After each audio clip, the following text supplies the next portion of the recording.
December 8th, Monday, the first test. Exodus 15:22-27. Then Moses cried out to the Lord, and the Lord showed him a piece of wood. He threw it into the water, and the water became sweet. There the Lord made a decree and a law for them, and there he tested them. Every person carries hidden spiritual illnesses. The start of evangelism is healing these illnesses. Among the 7 remnants in the Bible, Joseph brought healing to Egypt and Moses healed the Israelites. Samuel and David healed a nation scared by the Philistines. And the remnants who were taken as captives healed the nations they were taken to. In today's main scriptures, the Israelites faced their first test, and God promised to heal them from all the illnesses they had experienced in Egypt.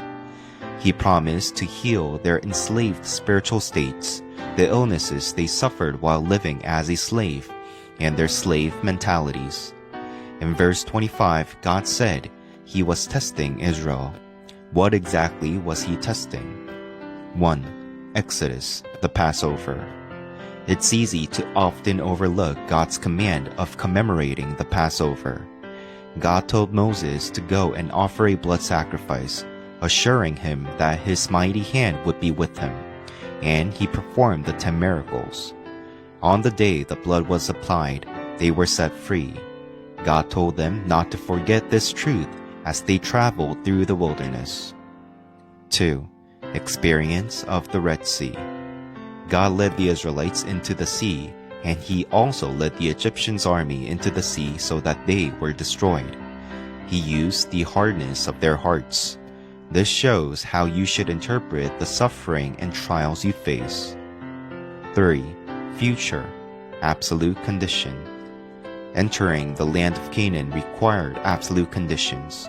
You must believe in God's absolute sovereignty over your life, His absolute plan for world missions through the land of Canaan, and His absolute covenant that will surely be fulfilled. Then you'll go on the absolute journey. Entering Canaan and world evangelization are God's absolute goals. There is something even more important. When they arrived at Elim, they found 12 springs and 70 palm trees. The number 12 represents God's chosen people, and the number 70 represents conquest and joy. In other words, it's not enough just to leave Egypt and the wilderness. You must come out from darkness. He has rescued us from the dominion of darkness. Dear God, among the many things You give to me, help me to absolutely enjoy the things You have prepared for me. In Jesus Christ's name I pray, Amen.